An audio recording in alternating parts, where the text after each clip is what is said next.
자, 오늘은 우리가 이 구약의 욥기의 내용을 가지고 함께 말씀을 여러분들과 나눠보려고 합니다. 욥의 이야기는 설교로 이렇게 자주 다루는 내용이 아닌데요.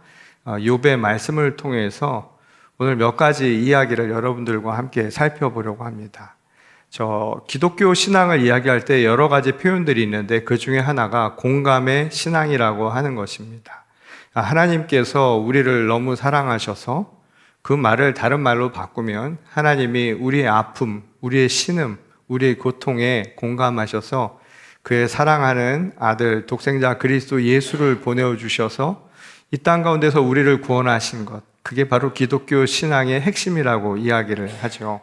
그래서 예수님의 생애를 돌이켜보면 결국 우리와 공감하는 삶을 사셨다라고 말씀할 수 있습니다. 그래서 요한복음 17장에 보면 예수께서 그런 말씀도 하셨어요. 아버지와 내가 하나인 것처럼 저희도 하나가 되게 하소서라는 기도를 하십니다.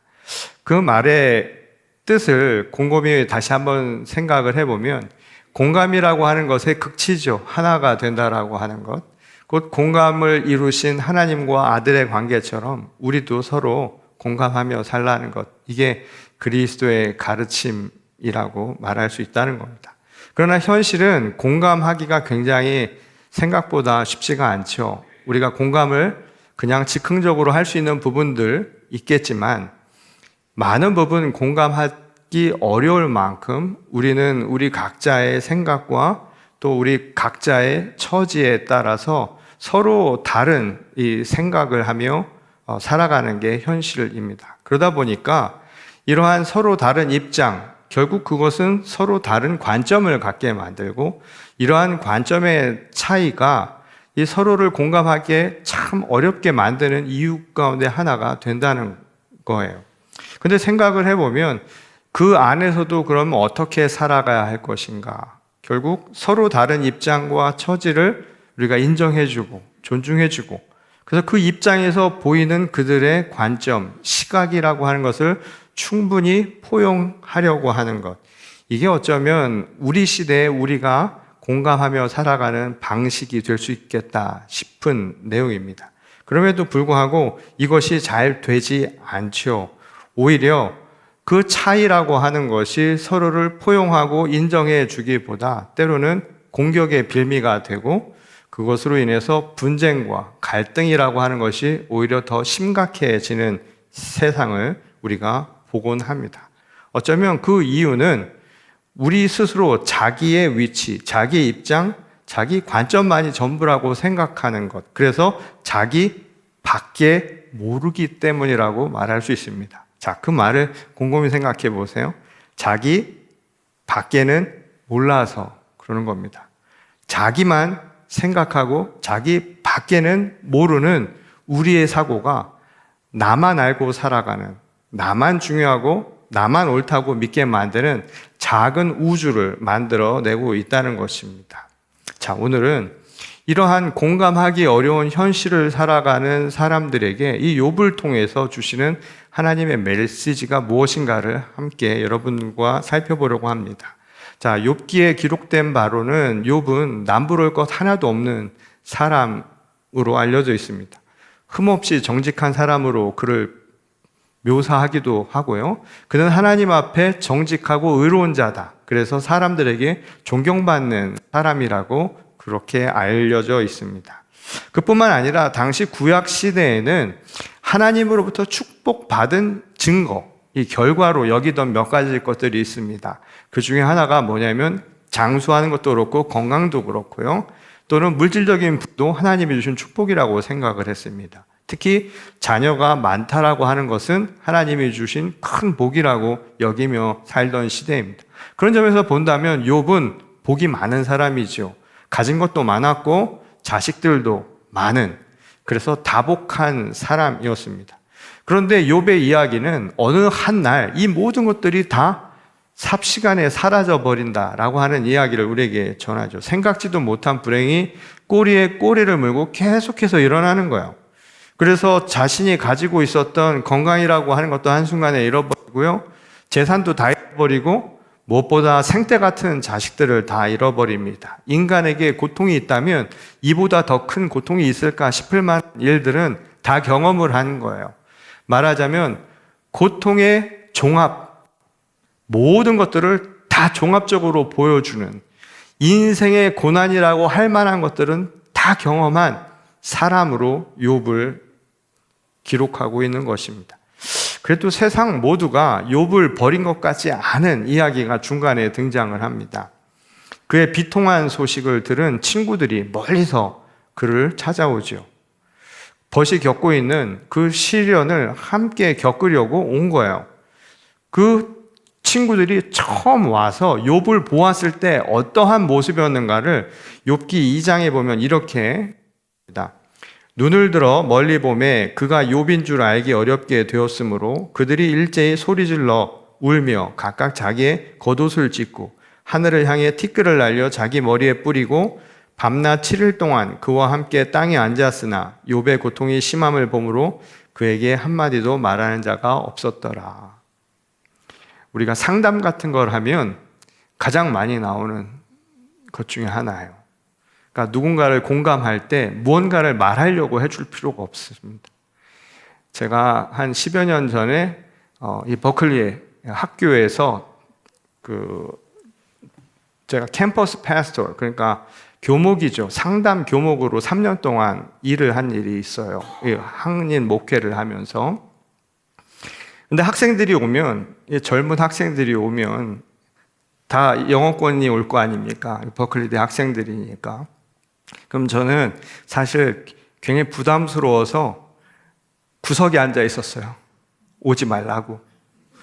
가급적이면 저쪽으로 딴 사람한테 가기를 바랬는데 한 여학생이 저를 찾아와서 제 앞에 딱 앉고 앉아서 저에게 상담을 신청을 하고 자기 이야기를 하는 거예요. 근데 제가 하나도 못 알아들었어요. 너무 빨리 이야기를 해가지고 마음이 답답하니까 자기 이야기를 거침없이 쏟아내다 보니까 너무 빨리 진행이 된 거예요. 그렇게 이야기하는 걸 또 중간에 말릴 수도 없잖아요. 그 끝날 때쯤 되니까 제가 굉장히 심각해졌습니다. 뭔 얘기를 해줘야 되는데 들은 게 이해된 게 하나도 없어가지고 뭐라고 얘기해 줘야 될지 몰라서 그 여학생의 손을 잡고 기도했습니다. 하나님이 너의 이 고민들을 다 들어주시기를 바란다. 딱 요거 했어요. 그리고 그 이상은 기도가 안 나와. 너무 길면 또 영어가 막혀가지고. 그래서 딱 그 정도만 했는데 그 여학생이 눈물을 뚝뚝 흘리면서 고맙다고 하고 가더라고요. 그때 저는 처음 알았습니다. 말이 필요 없구나. 저 사람은 그저 그 아픈 마음을 공감해주는 누군가가 있으면 좋겠구나. 아마도 친구들이 욥을 찾아와서 그가 정말 한눈에 알아볼 수 없을 만큼 사람이 완전히 제정신이 아니고 성한 데가 없는 상황을 보고 그들도 너무 가슴 아팠어요. 그래서 그 고통받는 친구를 위해서 아무 말 없이 밤낮 7일을 그와 함께 있어 주었다는 것. 어쩌면 이게 욥에게는 큰 위로가 되었을지 모를 일입니다.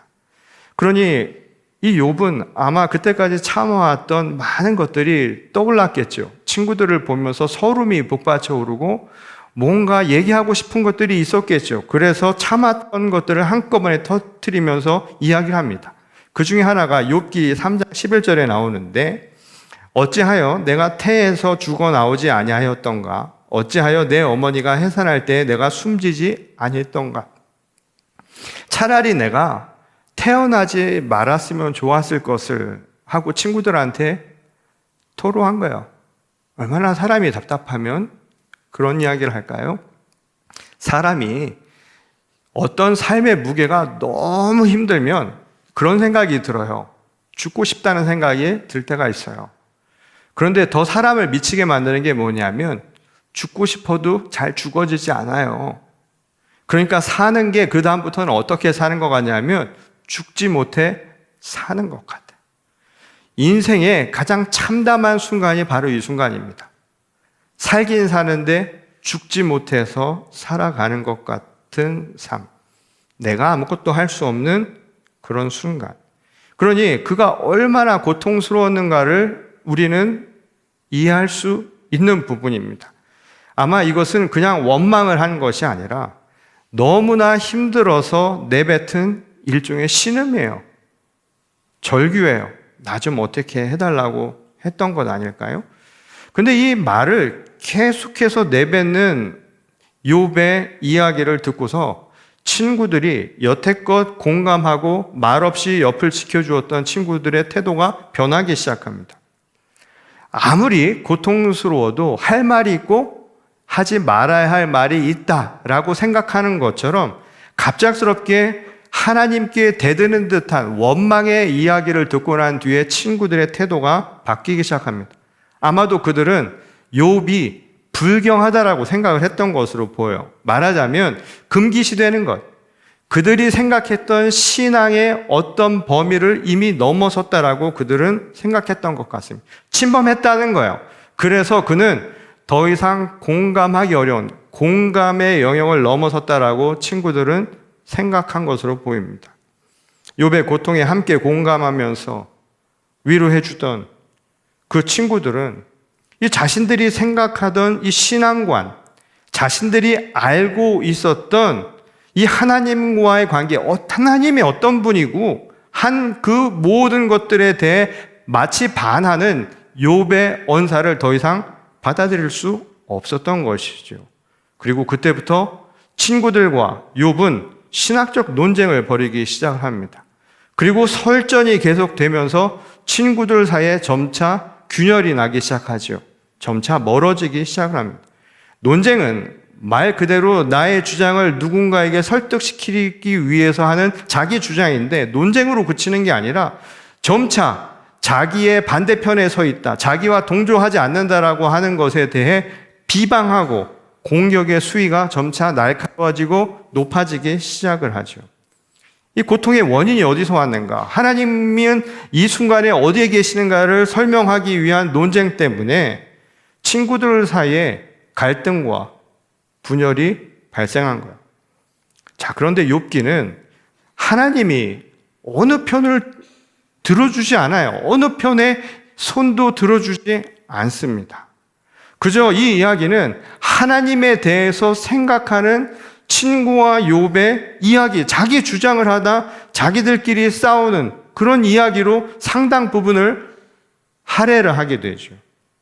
그리고 누구 말이 맞는가를 따지다가 궁극에는 나중에 화가 나서 상대방을 연민과 공감의 대상으로 생각하는 게 아니라 결국 공격과 심판의 대상으로 만들어버리는 이야기로 대부분의 장을 할애하고 있습니다.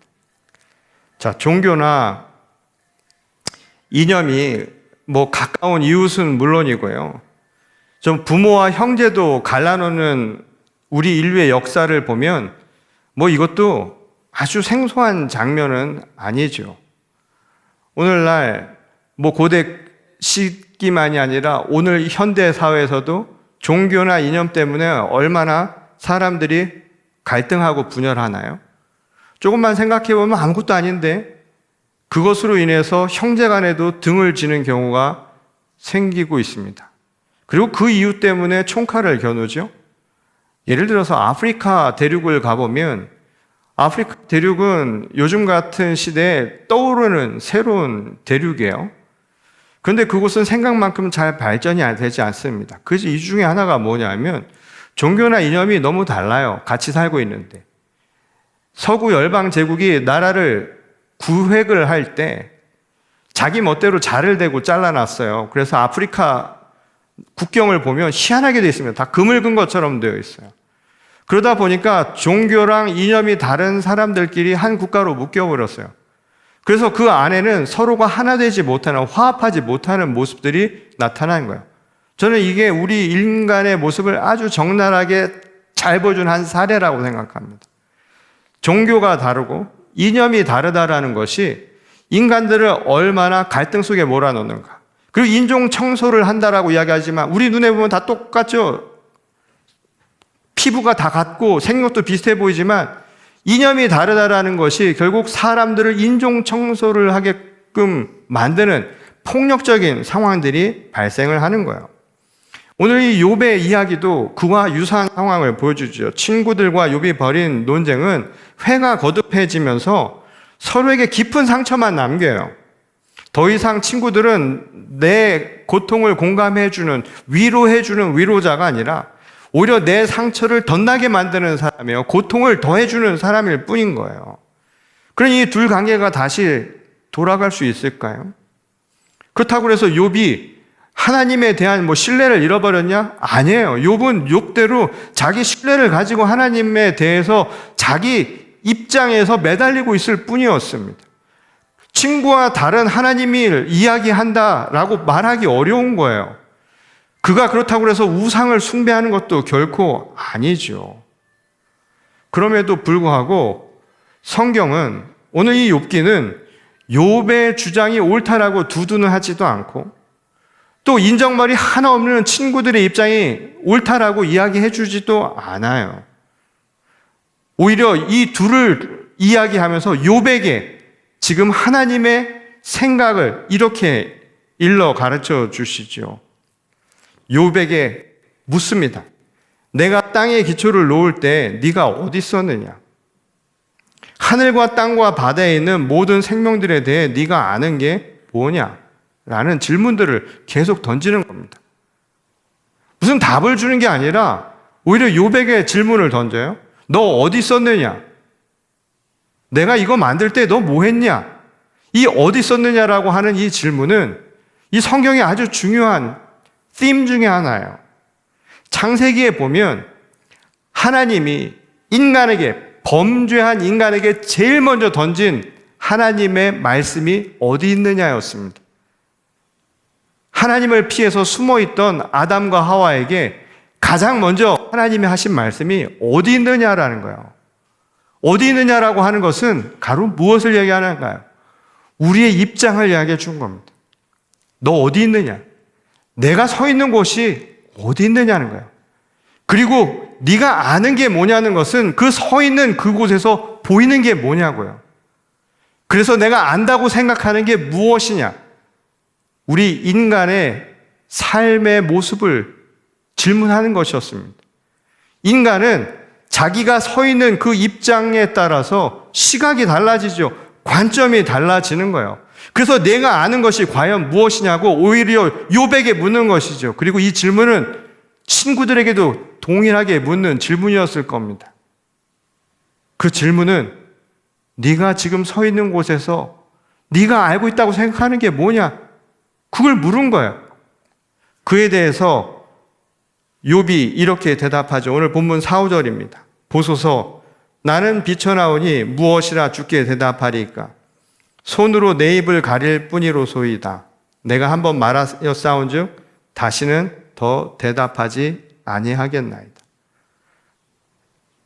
하나님이 계속해서 이 질문을 반복해 오시자 욥이 이야기한 겁니다. 겸허하게 이야기한 거예요. 내가 서 있는 곳에서 내가 아는 것, 내가 보는 것은 한계가 있다는 거예요. 다 알 수 있는 게 아니잖아요.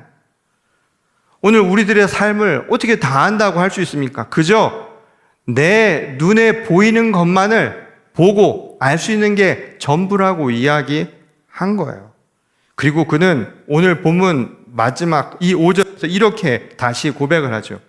내가 주께 대하여 귀로 듣기만 하였사오나 이제는 눈으로 주를 배움나이다. 갑자기 뜬금없이 주를 봤다라고 하는 이 말의 의미는 뭘까요? 하나님이랑 지금 질문을 주고받았다고 해서 보이지 않는 하나님이 갑자기 보였다는 뜻일까요? 이 사실 욥이 고백한 눈으로 본다라고 하는 이 말은 실제로 우리 육신의 눈을 의미하는 게 아니라 우리 마음의 눈을 의미하는 것일 겁니다. 예수님도 그런 이야기를 하신 바가 있죠. 들에 핀 꽃과 하늘을 나는 저 새를 보라고요. 그때 예수님이 우리에게 보라고 하신 것은 들에 핀 꽃이나 하늘을 나는 새를 의미하는 게 아닙니다. 저렇게 들에 핀 꽃 하나에도 하나님께서 그 은혜를 베풀어 주고 계시다라고 하는 그 이면을 보라는 거예요. 하나님의 능력을 보라는 것입니다. 하늘을 나는 저 새조차도 먹이시는 하나님의 그 따스한 마음을 보라고 이야기한 거예요. 그 너머에 있는 것들을 보라고 이야기한 것이죠. 그게 바로 신앙이라는 거예요. 그냥 보이는 것, 내가 서 있는 그 자리에서 보는 것만을 안다라고 이야기하는 것이 아니라 그 너머에 있는 것이 무엇인가를 볼 수 있는 것, 그게 바로 신앙의 힘이라고 이야기를 해주는 겁니다. 그러니 욥이 이제 내가 주를 배움나이다, 이제 주를 볼 수 있다라고 한 이 말의 의미는 이제 자기는 내 좁은 시야로 나의 서 있는 이 위치에서 내가 힘들고 어렵지만 내가 보는 그 이야기만을 하지 않겠노라는 자기 신앙의 고백이란 거예요. 이제 내 안에 갇혀서 마치 창살 틈 사이로만 보이는 걸 전부로 아는 그런 삶을 살아가는 것이 아니라, 그래서 자기밖에 모르는, 자기 밖에는 모르고 살아가는 것이 아니라 자기 밖을 볼 수 있는, 그래서 자기 밖을 보려고 하는 신앙으로 내가 바뀌겠다, 그런 삶을 살아가겠노라는 자기 결단의 내용이라는 겁니다. 신앙은 자기밖에 모르고 살아가는 게 아니에요. 자기 밖을 모르고 살아가는 것이 아니라 자기 밖을 보고 보이지 않는 그 시선으로 오늘 우리들의 삶을 돌아보는 겁니다. 이때 공감이 이루어진다는 거예요. 이때 나와는 다른, 자기밖에 모르고 살아가는, 전부 자기 선 곳에서 자기 입장과 관점만 가지고 살아가는 사람들이 공감하고 서로를 존중하고 인정할 수 있는 힘이 바로 거기서 나온다는 것입니다. 자, 그림을 하나 보여드릴게요. 이 그림을 아시는 분들도 계실지 모르겠지만, 이 그림은 이 벨기에의 초현실주의 작가인데요, 르네 마그리트라고 하는 작가의 작품입니다. 인간의 조건이라는 작품이에요. 자, 이 작품을 보면 창이 있고 그 창 앞에 이젤이 있고 그 위에 그림이 있죠. 자, 그림은 이미지입니다. 근데 중요한 게 뭐냐면 저게 마치 바깥에 있는 걸 똑같이 그린 거라고 사람들이 생각하는데 그건 알 수 없어요. 착각이에요. 작가는 이 이야기를 합니다. 세상을 살아가는데 사람들은 창 바깥에, 저 바깥에 무엇이 실제를 보지 않고 그려진 이미지를 진짜로 믿고 산다는 거예요. 그것만을 진짜라고 믿고 산다는 거예요. 진짜 참다운 세상을 살려면 진짜 참다운 공감을 하고 진짜 인간의 주어진 삶을 더 확장시켜 나가려면 저 이미지, 그림을 보고 진짜라고 생각하는 게 아니라 창 밖을 봐야 한다는 거예요. 오늘 욥의 이야기입니다. 자기 밖을 보는 거예요. 거기에 진짜가 있습니다. 그게 진짜 세상인 겁니다. 내가 이미지로 알고 있는 내 틀 안에 가두어서 모든 것을 판단하지 말라는 거예요. 저 너머에 어떤 세상이 있는가를 보려는 것. 그리고 그 시선으로 우리 자신을 돌아보고 또 다른 입장에서 또 다른 자기만의 틀 안에 갇혀 지내가는 사람들을 볼 수 있을 때 진짜 공감하는 신앙이 이루어진다는 이야기입니다. 더 이상 어딘가에 갇혀서 자기 밖에 모르는 철부지 신앙이 아니라 자기 밖을 두루 살필 줄 아는 진짜 성숙한 신앙인이 되는 길입니다. 오늘 욥의 고백을 다시 한번 생각해 보십시오. 자기 밖을 한번 보시기 바랍니다. 오늘 우리 시대는 자기 밖을 잘 보려 하지 않죠. 자기 밖에 모르고 살아갑니다. 물론 자기만 혼자 산다면 자기 밖에 모르고 살아도 상관이 없겠죠. 자기만의 우주에 살면 되니까. 그런데 세상은 홀로 살아가는 게 아닙니다. 함께 살아가죠. 근데 무서운 게 뭔지 아세요? 자기밖에 모르는 인간이 자기밖에 모르는 인간을 다르다라는 이유로 공격하는 겁니다. 사람을 대놓고 죽일 수 있는 것, 이게 종교와 신념이라고 하는 것이 만들어낸 자기 합리화입니다. 사람의 마음에 상처를 주고도 전혀 죄책감을 느끼지 않을 만큼 자기 의를 만들어내는 거예요. 성경 어디에도 이것에 대한 정당성을 줄 수 있는 것은 없습니다. 예수님의 말씀을 생각해도 마찬가지입니다. 오늘 우리 시대에 진정한 하나님의 자녀로 살아간다는 것, 성숙한 신앙인이 되고 서로를 공감하며 살아간다는 것은 함께 공존하며 평화롭게 살아가는 길입니다. 그리고 그것을 위해서는 좋든 싫든 자기 밖을 보아야 합니다. 자기 밖에 모르게 살 것 같으면 그냥 자기만 살면 됩니다. 남의 것에 관심을 두고 그를 공격하는 것보다 차라리 자기 안에 머물며 사는 게 나을 수도 있을 거예요. 하지만 하나님이 주신 너희도 서로 하나가 되라고 하신 이 말씀은 인생의 조건입니다. 살아갈 이유예요.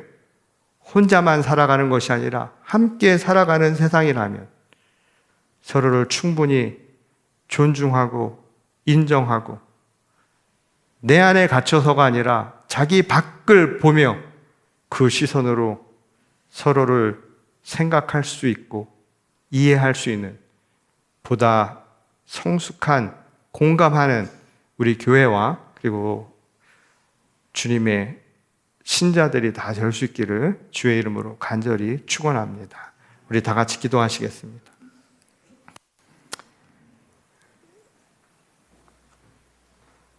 우리가 살아가는 삶의 여러 모습들이 있습니다.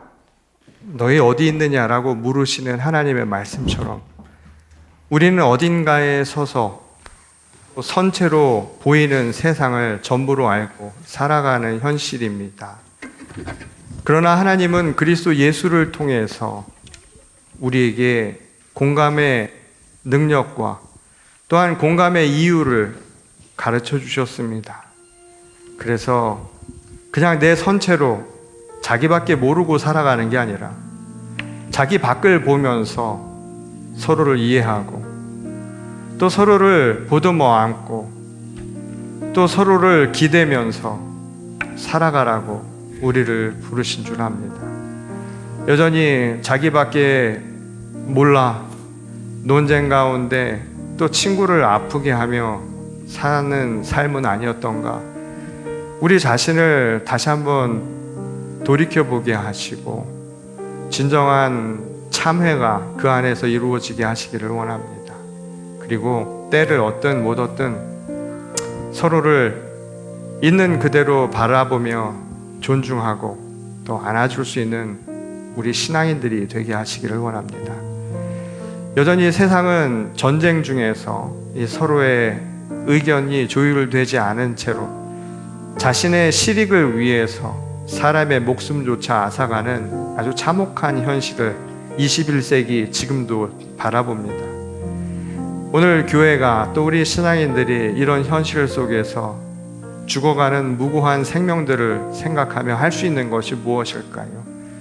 언제든 우리도 기회만 되면 누군가를 그렇게 힘으로 누르고 자기의 주장으로 다른 사람을 설득시키려고 하는 이런 무시무시한 시대에 어쩌면 우리 자신을 바라보며 자기밖에 모르는 우리의 틀에서 벗어나는 것, 이게 우리 삶에서 할 수 있는 신앙인의 실천이 아닌가 고백합니다.